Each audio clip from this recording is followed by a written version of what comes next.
Hey folks, thought I'd do a little video before I break out of here. I'm stealth camping today. A video on camping in general, stealth camping, camping gear, luggage, setups, bikes, all that kind of stuff. I'll start with the bike. My passion is dual sport bikes. This is a 1994 Yamaha TW200 that I've modified for long haul range. I've got a 4.1 gallon gas tank on it, so theoretically I can go 276 miles. The problem with small dual sports is that you can't go very fast on the highway. This bike in particular, it's about 52 miles an hour max, so I have to be pretty particular on how I plan my routes and stuff, and because highways just don't work well. But that's the bike. Let's go over some of my gear. Now, I know that this looks like it's a massive amount of stuff, but looks are deceiving. So I'm just going to start and go around and tell you what I got and why.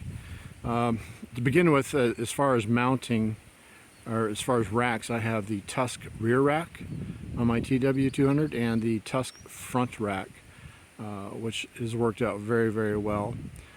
For gear, for bags, I have on here I have the Tusk Highland X2, and also 4 pouches, I think they call them. But let's start at the front, and then I'll go over each bag individually. Okay, this bag here is just a 20-liter dry bag. I think it's called Pisci, P-I-S-C-I, Piscifun. I don't know how to pronounce that. It's pretty light. I know it looks big, but all I have in there is an extra pair of underwear, extra pair of socks, one long sleeve tee with a pocket, my hoodie, my medical bag, and some almonds and apricots. So that bag, total weight's probably 3 to 4 pounds tops, something like that. But let's move over to my other bags here.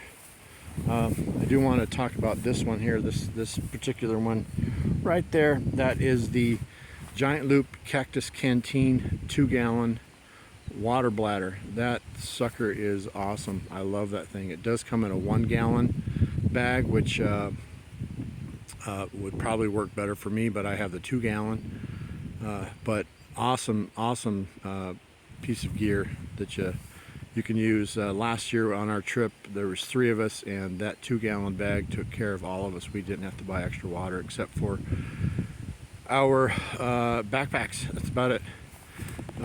This pouch here, it's probably, I don't know, a 2-liter pouch. I'm not sure of the size, but in there it looks full, but I have my extra rock straps and some electronics and my selfie sticks. This bag here, this is a, what size is that? Is it 25 liter, 30 liter, something like that? I think it's 25. I have my tools and extra oil, that kind of thing. It's maybe 6 pounds, something like that. This rear pouch here, that's where I keep my oil and my chain loop, and that's pretty light. This bag right here, that's where I keep my food. It's pretty light. I have 3 freeze-dried meals in there, my cook set, and a can of Spam right now. That's about it. That's just a cheapo waterproof bag from Walmart. The kind of thing I don't really care about. It does have some tears in it, but I use those for stuff I'm going to strap down that I don't care if it gets wet. But in general, if you don't puncture them, they do stay. It keeps your stuff dry. This pouch here, this back pouch right here, that's where I keep a knife for batoning wood. You need a good knife for batoning wood sometimes if you want to fire. And my motorcycle jack. This bag here, this big one here, that's where I keep my tent is in there, my pillow, and my air mattress. So that's pretty light. It's maybe 6 pounds tops. This bag right here, that's where I keep my my toilet paper, my little garden poop shovel, and some various electronics. Nothing big. my handlebars for hanging my jacket to dry out because it rained last night. Tank bag. This is the Tusk Olympus. I think it's the 10 liter, 6 liter. I don't remember exactly, but you know, just various stuff in there. Knife. I have this little thing here for my earplugs. I like wearing earplugs because on long rides you get very fatigued without earplugs. Just various stuff. You know, I can charge. I have a charging port right here that I could just run to my tank bag and charge my electronics if I need to. What else? One of the last bags here. Another one of these Pisky Fun bags. I think are pretty good. This green one here. In that bag I generally keep my camp chair, my camping quilt, and my electronics. I have a special pouch for my electronics, hard drive, battery banks, that kind of thing. And with the Highland X2, it also, with this setup, it comes with this little pouch here. This pouch here, this, I think you call it beaver tail. This beaver tail inside will hold 2 bottles of water in there, or a beanie, 2 bottles of water, or 2 cans of beer, or 1 bottle of water and 1 can of beer, your beanie, and your sunscreen. The last bag I've got here, this is my backpack. It's just a cheapo thing from Walmart. It was at Outdoor Products.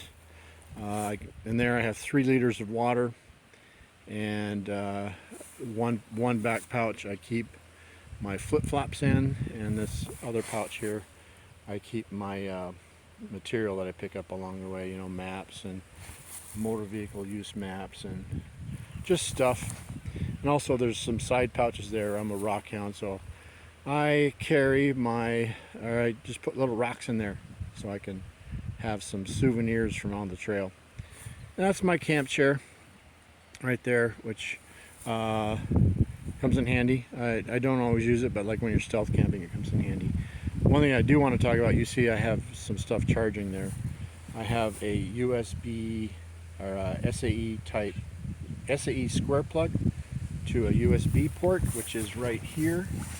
You can see that little guy right there, and it's cabled long enough to where I can just sit down in my camp chair and be charging my phone or whatever electronics. That has 2 USB ports in it.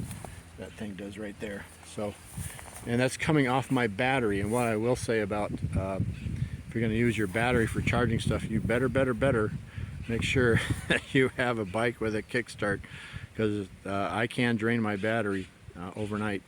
And if I didn't have a kickstart, I would be screwed, or a bike that could at least be bump started. So that's very important. But that's my general overview of my bike and my gear, because there's some people on Facebook, I think I said, that are, you know, getting into camping and that kind of thing, and they want to know what gear, you know, what bike, you know, blah blah blah. My opinion is, as far as bikes, you got a bike, use it. Use the bike you got. I'm partial to dual sports, so I did take the TW200 this year instead of my KTM 690, just because I wanted to see if it could be done. And right now, I'm at the end of this day, I'll have racked up 2,000 miles on this trip, mostly dirt, about 95% dirt, 95% dirt. On the T-Dub, it does take a while, but in 10 days, I've racked up 2,000 miles, or I will have racked up 2,000 miles. And I think that's pretty impressive for a 200cc bike. So I hope that was helpful. I hope that was informative. If you got any questions or comments, let me know. I'll try and do the best I can to help out or answer questions. I'm no expert by any means, but I do this, and it's fun. It's an evolutionary process as far as gear and luggage, and it does cost some money, but you can do it. Oh, I did want to say one thing. I also highly recommend rock straps. Get all the stinking rock straps you can get. I've got, let me see, 1, 2, 3, 4, 5, 6 right now, and I have another 6 of them in my tool bag. And the reason why I carry so many is because, and you know, you're on the road sometimes. Some people will have luggage come loose, you know, bungee straps are broken or whatever, and you know, fellow rider just might need some help. So anyways, that's all I got for you today. Frostbite out. It's gonna be a great one. The sun's coming out.